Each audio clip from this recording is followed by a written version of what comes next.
Netflix uploaded a new documentary called Bob Lazar, Area 51 and Flying Saucers. In this, a guy by the name of Bob Lazar claims to be a physicist with master's degrees from MIT and Caltech who worked as a scientist for a very secret site called S4 near Area 51. His job, he says, was to reverse engineer alien UFO propulsion technology. He claims that not only are there alien spacecraft there, but that these craft are from the star system Zeta Reticuli and can bend and fold space in order to propel themselves to anywhere in the universe without the need to travel near the speed of light. I just saw this documentary and I thought Mr. Lazar was quite believable. Then I looked more closely at his schematics and explanations. Let's take a look to see if he's orchestrating an elaborate hoax or whether his explanations of the alien technology is scientifically plausible. That's coming up right now.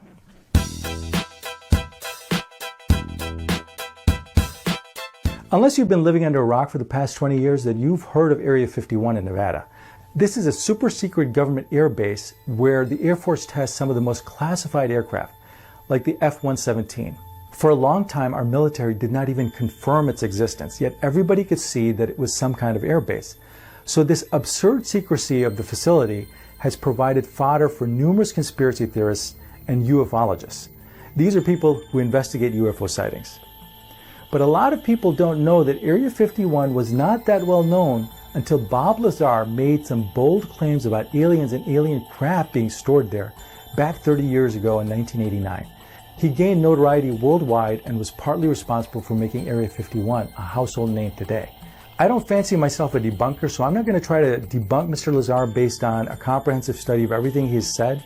In this video, I'm going to look specifically at the science of the spacecraft and the propulsion systems as described by Mr. Lazar and tell you whether this technology is plausible based on proven scientific concepts that we humans know to be true. In the Netflix documentary, Mr. Lazar outlines how the space folding engines on these spacecraft are set up. Underneath, on the floor below, are the gravity emitters. The center antenna is really an extension of the reactor in the center, and that's a waveguide, which allows the emission of the gravity wave, which forms kind of a heart shape over the whole craft. That's how it creates its distortion. These gravity emitters can be swung all the way up to 180 degrees,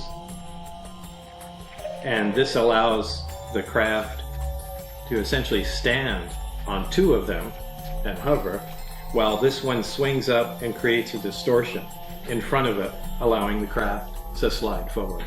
So that's how their low power mode, Omicron configuration operate.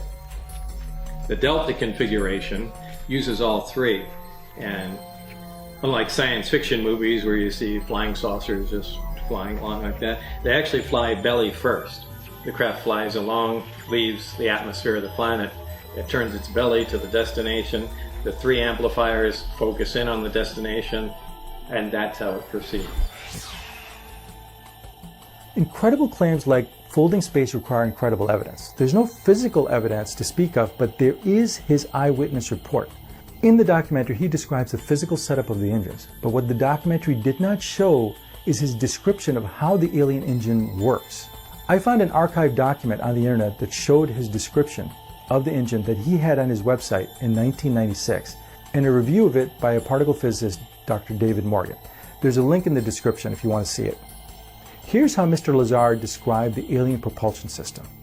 It generates an intense gravitational field, and using that field to distort space-time, bringing the destination to the source, and allowing you to cross many light years of space in little time without traveling in a linear mode near the speed of light. Well, distorting space-time is not a big deal. All matter distorts space-time. That's what gravity is. Your body is distorting space-time right now. What Mr. Lazar, I think, is alluding to is the idea of creating a wormhole in space to go instantly from one location to another. This idea of folding space or creating a wormhole through space instead of traversing through space idea has been talked about for decades in scientific circles. It's been used in movies like Interstellar. It is theoretical and not anything new. The problem is that in order to create a wormhole this size that might allow this kind of travel, you would need one big enough for the spacecraft to go through, and one that would last more than billionths of a second. This, according to everything we know, requires an enormous amount of energy. And I don't mean like the energy of a hydrogen bomb, which converts about 2 pounds of matter into energy. I mean the energy created if the entire mass of the Earth was turned completely into energy using Einstein's equation E equals mc squared, and possibly even more mass than that. But according to Mr. Lazar, the fuel for this spaceship comes from a few hundred pounds of element 115.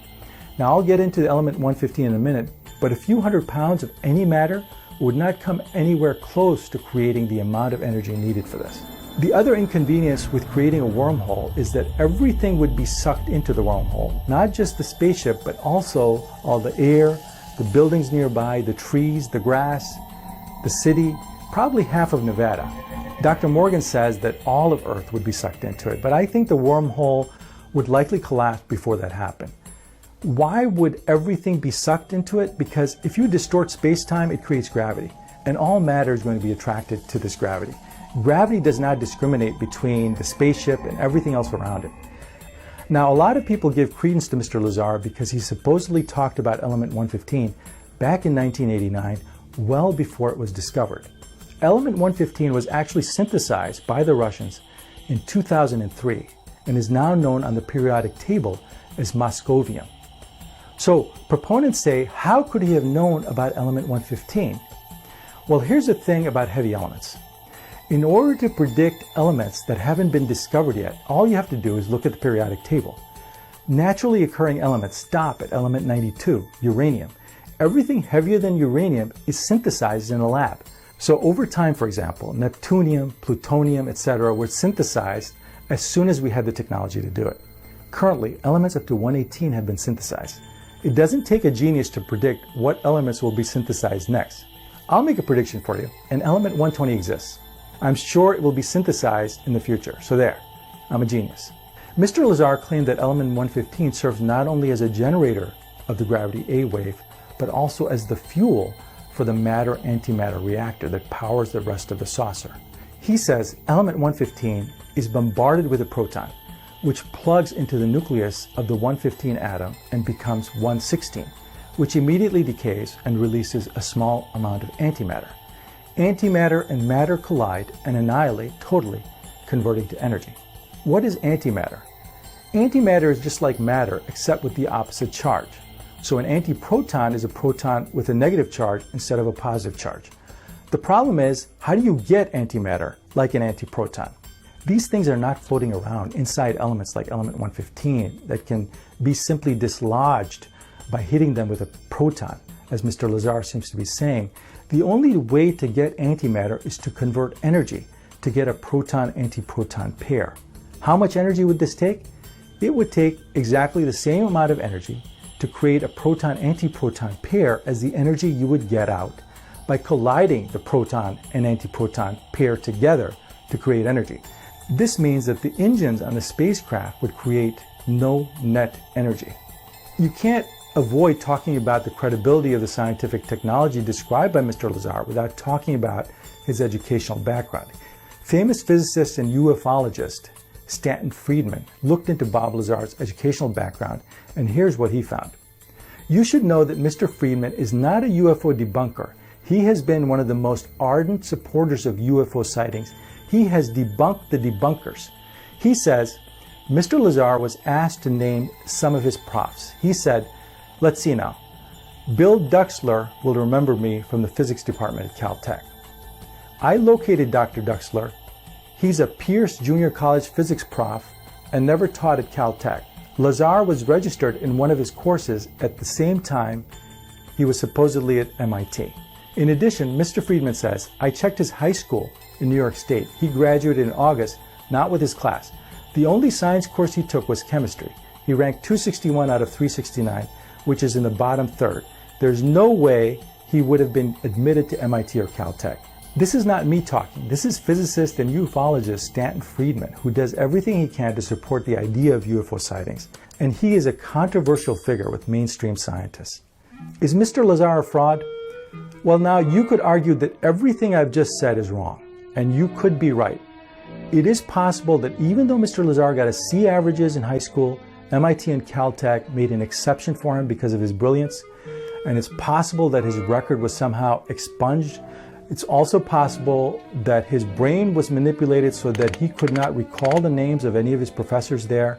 It's also possible that Mr. Lazar has discovered a new theory of physics which negates everything we thought we knew about the universe, in which case he's deserving of a Nobel Prize. It is also possible that I'm an alien from Zeta Reticuli sent here to mislead you ignorant humans, to which I say, that may well be true. I've been accused of looking like an alien. Or it could be that Mr. Lazar is a fraud. You decide.